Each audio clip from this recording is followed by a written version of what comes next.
In this presentation, we're going to attempt to answer what has become a very, very popular question in the last few years. What is this cloud that everyone is talking about and using, and why is it such a big deal? But before we jump to present day, let's actually hop in a time machine and go back 100 years ago, before the invention of the electric grid. A lot of individuals draw parallels between the electric grid and the innovation that it sparked, and cloud computing and the innovation that it is sparking currently. Now, 100 years ago, if I wanted to build widgets or power machines in my factory, I needed to build my own electric power station. If we zoom in here, we see a picture of a dynamo from this era. And to give you a sense of scale, this is a person over here on the lower left. Now, these dynamos were incredibly expensive to both create and maintain.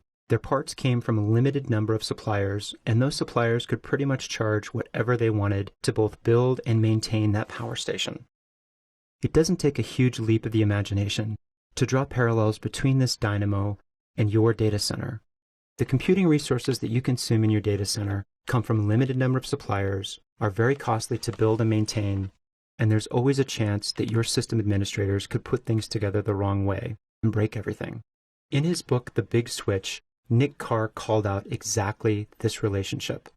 He says that cloud computing today is what the electric grid was 100 years ago. And anyone who wants to belittle cloud computing should really take a close look at how the electric grid changed the face of the world. When companies could start plugging into electric power to drive things like blenders, TVs, mobile devices, so on and so forth, the world changed overnight. And it sparked 100 years of innovation, the likes of which the world has never seen. A lot of folks think that cloud computing is going to change the face of the planet the same way, when we can plug into computing resources the same way that we plug into a socket in our wall. Now let's jump back to present day and actually define the cloud. I've looked high and low, but I've never found a definition that really suits me. And though it may be arrogant, I've come up with my own.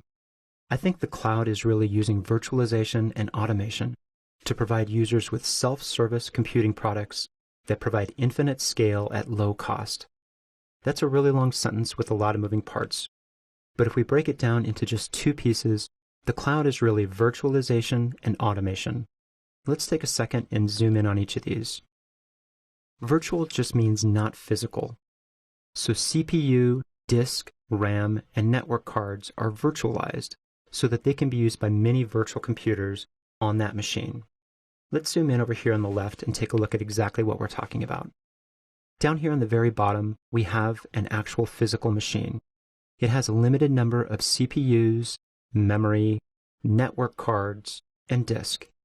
When we talk about virtualization, what we're actually doing is plugging in this hypervisor here in the middle so that we can chop this CPU, RAM, and other resources into individual small little pieces that many consumers can get a hold of.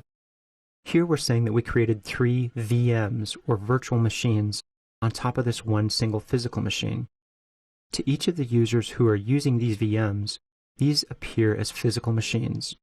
I can log into this server, I see a smaller subset of those resources, and I have access directly to each of these resources. This is what virtualization is. Software can also be virtualized so that I don't need to have my own copy of it, and many users can share it. Virtual hardware and software is incredibly easy to spin up and take down, much, much easier than physical. A lot of folks are going to take a look at this and say, hold on, we've been virtualizing for a long, long time. What is all the hype? Why is this such a big deal? Well, a lot of things have changed recently. Hardware virtualization just started becoming possible in the late 1990s. The broadband and mobile space have been driving what we call web scale, where not only do we have maybe hundreds or thousands of people accessing our services at the same time, we may have hundreds of thousands of people. The hardware speeds and capacity have only recently changed to allow this. Companies like Amazon and Rackspace Cloud just started offering their services recently. There's also been this whole SaaS, or software as a service crowd, with companies like Salesforce and Google Apps coming out of nowhere and really upsetting the marketplace. You also cannot underestimate the economy. These days, folks are trying to do a lot more with a lot less, and the cloud enables that. On the automation side, automation gives us self-service and the illusion of near infinite scale, where not only can I spin up a single server, but I can spin up 1,000 servers in that same amount of time. Automation also gives us access to utility-based pricing and service.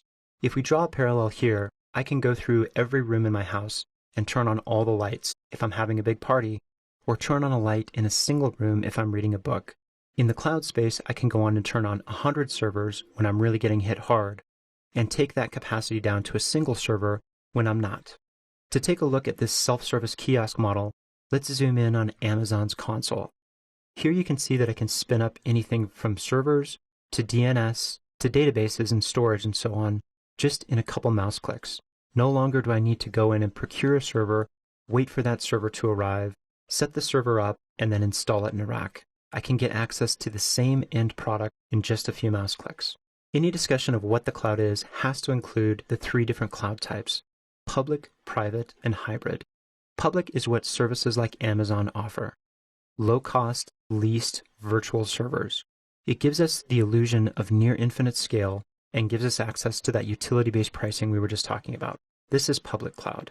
Private cloud is where I grab hardware, I pull it in-house, I set it up, and I set up my own cloud for my own internal users. Now, even though they can spin up servers on demand, I do have a limited scale, and I no longer have that infinite scale that we were talking about. Those servers are going to come with a fixed monthly cost. I'm going to have to purchase bandwidth, I'm going to have to cool them, and I'm going to have to replace parts when they break. On the flip side, I get total control with the private cloud.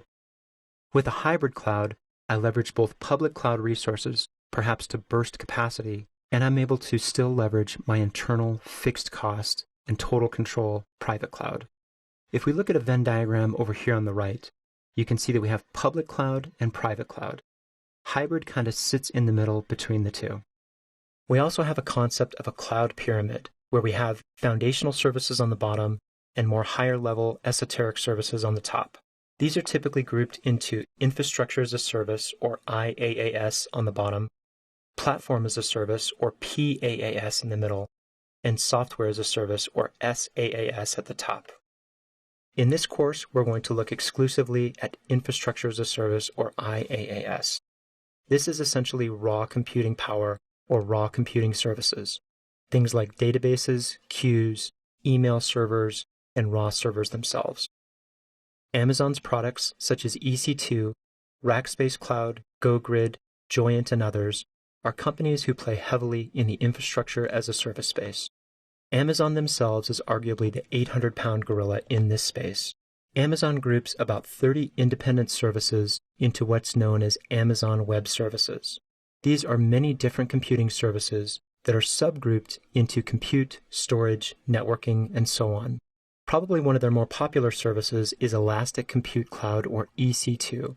These are those virtual servers we just discussed, starting at about $16 a month. All of their services are on demand with self-service startup and shutdown, and many of these services also feature something called auto-scaling, which automatically let those servers and services breathe up to a higher capacity when a higher demand comes in. EC2 themselves also include hourly snapshots, so we have point-in-time rollbacks of what our server looked like at any given time. And it also makes very, very cool things like HA, or high availability, and high volume extremely simple to use, in some cases as simple as a checkbox. If we look at how many smaller businesses deploy their services, we typically see something like this. It's cost prohibitive to buy a whole bunch of physical machines, so they have a single machine serving as their everything. It's their web server, their database, perhaps their email server, their code repository, and everything else. Each of these independent software packages have specialized security or speed needs, but because they're all housed in one single server, we can't optimize any of these layers. Ideally, we'd like to see something like this for a web application, where we have not only independent rails of services. For example, here's a left rail and a right rail. We also have tiers. We have a load balancer in one tier, a web server, an application server in another tier, and a database in a third tier. This enables high availability, meaning that we could lose one entire rail or one independent machine and still be able to serve our traffic. And it also enables scalability. For example, if our web server or application server started getting overloaded, we could scale up more servers at this level independently of our load balancer and our database. Again, the reason that a lot of businesses don't do this is because it's cost prohibitive. The cost in the physical world to purchase these servers would run us at least $25,000. The cost in the cloud is a pay-as-you-go at about $150 a month. Hopefully that quick tour of these various areas give you a good overall definition of what the cloud is. Now we can dig deeper in the other presentations.